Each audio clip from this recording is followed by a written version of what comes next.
Suficiente, yo me voy. Haga lo que guste. Al menos pensé que me ibas a robar un poquito. No, no, no, no.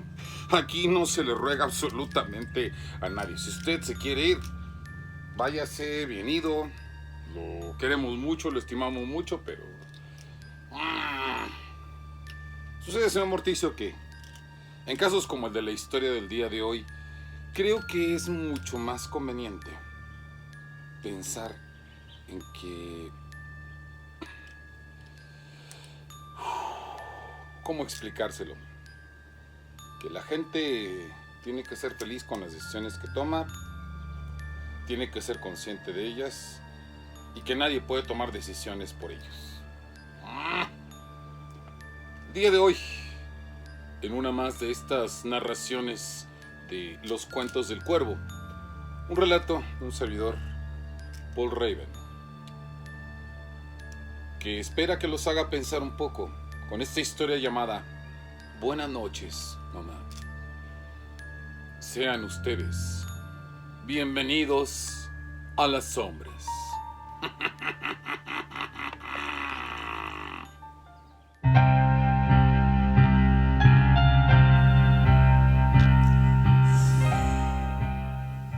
Ahora recuerdo muchas cosas, mamá. No sé por qué había bloqueado estas memorias por tanto tiempo. Pero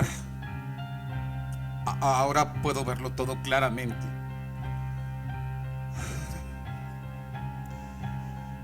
A lo mejor esto tenía que suceder para que pudiera comprenderlo. Ahora sí puedo ver claramente que cuando era un niño era mi padre el que jugaba conmigo. Pero siempre nos mirabas con mucha suspicacia. Yo no era capaz de notarlo. Después de todo, creo que apenas tenía unos cuantos años. No podía percibir esa sutileza de emociones que expresabas con la cara, pero la sentía. La sentía de la misma manera en que podía percibir que cambiabas conmigo apenas mi papá se iba. La sentía cada vez que tu tono se dirigía a mí con tanta violencia, con tanto desagrado en cada ocasión. A pesar de eso, pasaron algunos años así. No había día en que no tuvieras discusiones con mi papá. Recuerdo que pasaba tardes enteras en el cuarto con mi teléfono celular mientras escuchaba cómo se gritaban. No me alteraba por ello porque me pasaba horas mirando videos y escuchando música en el celular. Y cuando comenzaban a decirse cosas más feas, siempre tenía el recurso de los audífonos. En cambio, no recuerdo cómo fue que papá se marchó.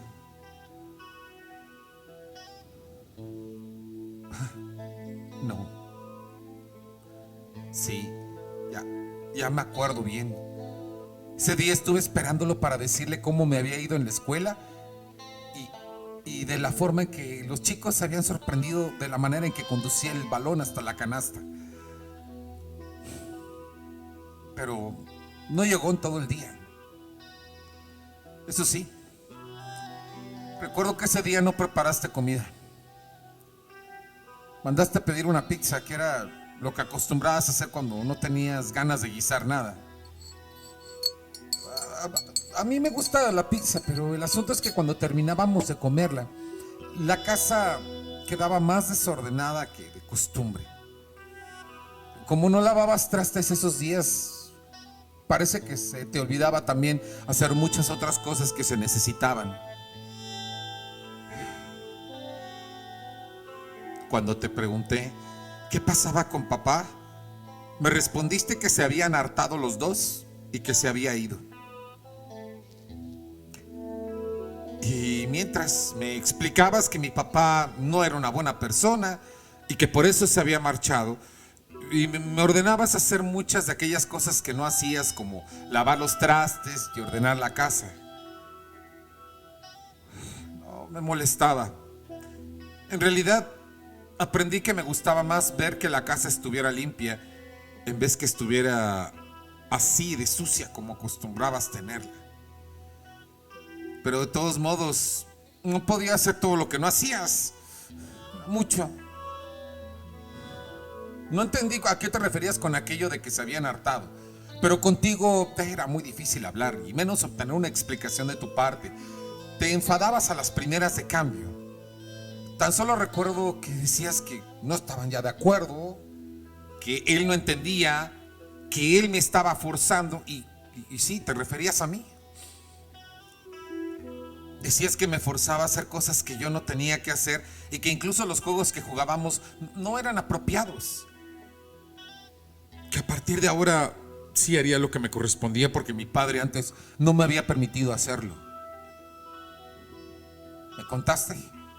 Que él siempre había deseado tener un hijo varón y que por eso quería educarme como a uno. Pero que eso no era correcto y que yo tenía derecho a escoger lo que yo era. Entonces fue cuando sucedieron muchas cosas que no entendí. Tiraste varios de los juguetes que me había comprado mi papá. Me dijiste que no eran diversiones apropiadas para mí. Yo no entendía. Yo nunca te dije que en realidad a mí me divertía mucho jugar con mi papá y que esos juguetes me gustaban. Pero insististe en que yo tenía que ser libre de jugar con las cosas que yo deseara y no porque alguien me lo impusiera. Lo que acabó sucediendo es que, como me quitaste los juguetes, ya no tenía con qué divertirme. Me dijiste que en cuanto hallara las cosas que me gustaran podía pedírtelas. Pero ninguna de las cosas que me gustaban era suficientemente buena para ti. El día que me llamó la atención un ajedrez, me explicaste que se trataba de un juego en donde se despreciaba a la mujer y que eso no era una enseñanza que yo debería aprender. No entendía por qué, a pesar de que me aclaraste que se trataba de un juego donde la reina era una pieza femenina que estaba al servicio del rey, a pesar de ser la pieza más poderosa y que tenía más movimientos y más amplios que cualquiera de las otras piezas del juego, que no tenía que estar al servicio de nadie. Algo similar nos pasó cuando quise aprender a jugar otros juegos de tableros. Me dijiste que eran juegos destinados solo a niños. Tampoco entendí por qué estaba mal eso. ¿No acaso tenía que escoger las cosas que me llamaban la atención? Yo quería jugar esas cosas, pero de repente estaban mal porque a ti no te gustaban.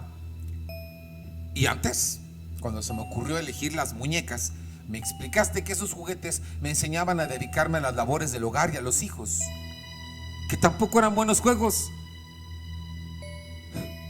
Inmediatamente recordé que me habías impuesto las labores de la casa y que a lo mejor tenía que dedicarme a eso, pero eso tampoco estaba bien según tú.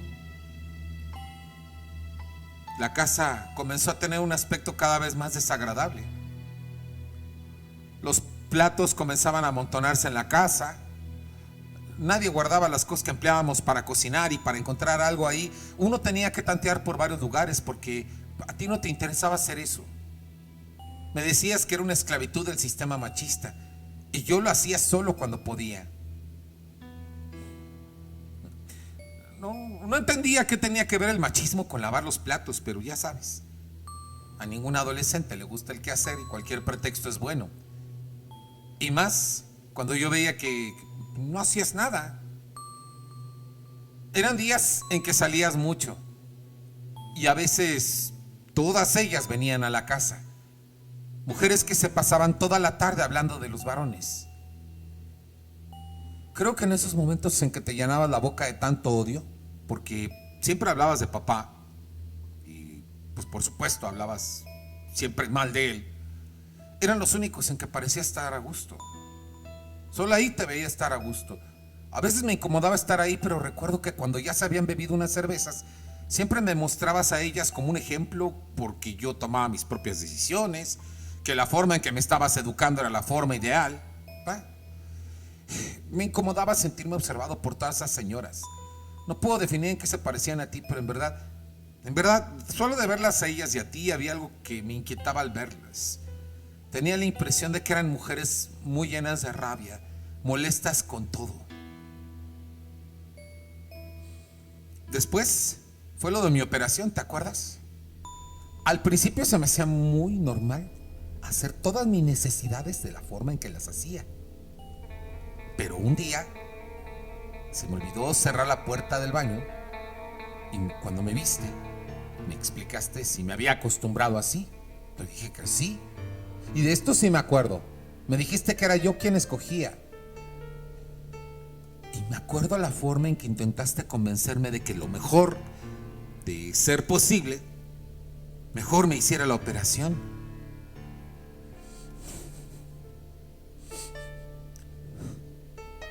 Era la primera vez que te importaba tanto como para tener una amplia conversación. No tenía la seguridad de que fuera importante porque yo era quien te importaba, o si en realidad era porque eso en realidad te importaba a ti demasiado, porque con ello podías lucirte y lucirme con tus amigas. Porque al final sabes que te dije que sí. También recuerdo que me sentía raro después de aquello.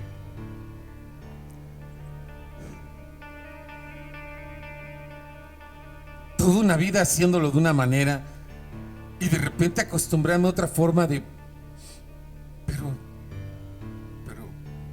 nunca me dijiste, nunca, que no solo se trataba de la forma de hacer mis necesidades. Perdón, pero es justamente cuando hoy sí te puedo preguntar, ¿cómo fue que se te ocurrió que yo podía elegir eso?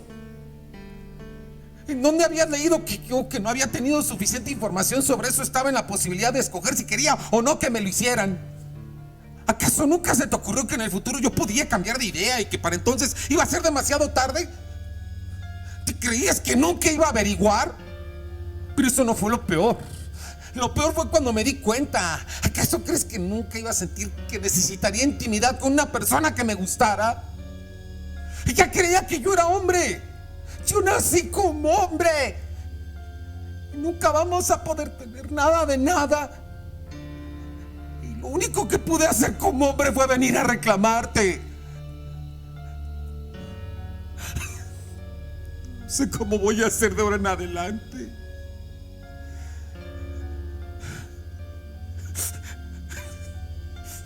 Pero supongo que es la parte que me toca por haberte siempre hecho caso, sin cuestionarte.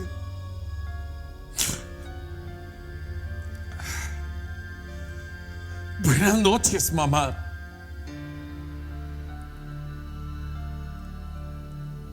Lucio miró el cuerpo exánime de su madre, después de haber exhalado un último suspiro. No era posible que después de aquella golpiza que sufrió a manos de su hijo pudiera sobrevivir. Los medios de comunicación dirán que Magdalena había sido golpeada por su hijo hasta perder la vida. Pero estoy seguro que pocos saben la verdad. Y estoy seguro que pocos quisieran saberla tal como fue.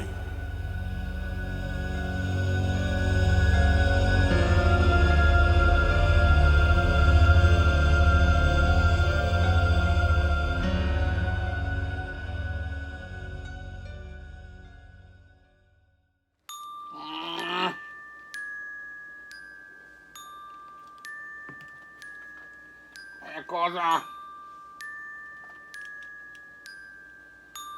Por supuesto, más que en ninguna otra historia de los cuentos del cuervo.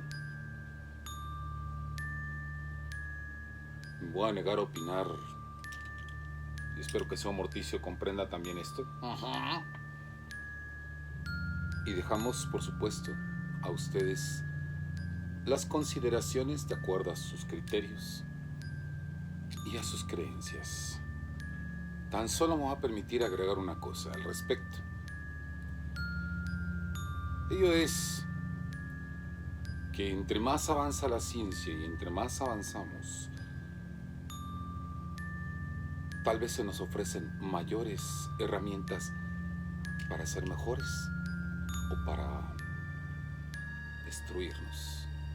Está en nosotros decidir lo que hacemos con ellas. Dejamos el relato a su consideración, como también dejo a su consideración el considerar que pueden apoyarme si es que les gustan este tipo de narraciones, consiguiendo los ejemplares que ya se ofrecen impresos bajo estas perspectivas actuales. Primera instancia, Monstruos 1. Monstruos 1 aparece ya hace unos años. Sin embargo, en este libro, con otros 9 autores latinoamericanos de la editorial española Esqueleto Negro, contribuí con mi relato Creación de un monstruo, en donde de alguna manera también abordamos temas similares como el del día de hoy. Asimismo también cuentos, relatos y poemas del bosque, Ayerbus, editado por la Hermandad de Esin.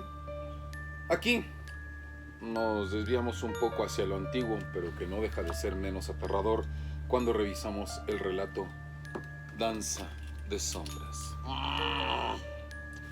Y por supuesto, también los distintos sitios en donde me encuentro publicando.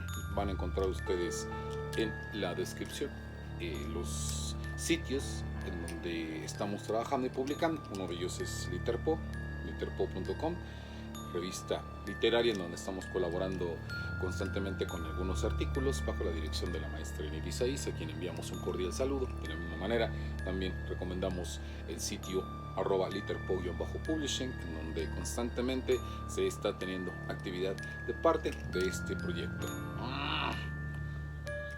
Sin duda alguna, también en lo que es Eternal Dunas, cuya casa es prácticamente la página de Facebook, que en este caso constituye su URL Cultura Gótica, en donde, al igual que en la cuenta de Instagram, Eternal Dunas 1, en la cuenta de Twitter, Eternal Dunas 22, bueno, Twitter o X, como gusten ustedes llamarle. En este caso, aparentemente, Doño decidió cambiarle el nombre por alguna razón. Ustedes van a encontrar la promoción de todos los proyectos que hacemos actualmente. No solamente nos encontramos promoviendo retos literarios, invitaciones para escribir. También estamos promoviendo, por supuesto, nuestras propias creaciones a través de los videopoemas, que son transformaciones audiovisuales de esto que de alguna manera soñamos al escribir y al deslizar la pluma en el papel, y también los micropoemas, que son pequeñas perlas de poesía gótica, en las cuales interviene la inteligencia artificial, llevada de la mano del maestro Nathaniel Llano, a quien enviamos un cordial saludo, y de las voces y música de un servidor. Asimismo, también, pues en este caso, en los videopoemas, iniciativa de la maestra Enjuampi, a quien enviamos también un cordial saludo. Por supuesto, estamos presentando constantemente en nuestro propio canal de YouTube. Y ahí también, pues bueno, estas transmisiones en vivo que hago en Facebook para hablar de libros, para hablar de temas sobre el mundo gótico, la oscuridad, los autores de horror, entre otras cosas. Todo ello apoyando nuestras redes, tanto Leyendas del Cuervo Oficial como el grupo Bienvenidos a las Sombras Oficial, en donde ustedes van a encontrar precisamente la información de los nuevos videos, de los videos que están por estrenarse, de videos anteriores, de historias que tal vez ustedes no conocían, y por supuesto los videos del señor Morticio en su plataforma de TikTok. En su plataforma de TikTok, el señor Morticio, al igual que en la de Instagram, que es de reciente creación, llamada Crónicas de Morticio, también van a encontrar información sobre algunos tipos de muertes absurdas. Asimismo, también sobre casos de adivinaciones sorprendentes, incluidos también, por supuesto, estas costumbres funerarias poco frecuentes y algunos asuntos de horror que esperamos que les agraden a todos los seguidores de este tipo de historias y de género. Todo ello en estas plataformas, en todos estos sitios, y por supuesto para, en este caso, pues apoyar la escritura, la creatividad que tenemos para ustedes semana con semana, sin fallar desde hace prácticamente más de 3 años. ¿Cuánto tiempo? En efecto, señor Mortis, bastante tiempecito y lo que esperamos que siga aún más en este caso. Pero por hoy, eso es todo. Nos retiramos, no sin antes recomendarles que nos veamos el próximo martes a la hora acostumbrada para que una vez más les demos la bienvenida a las sombras.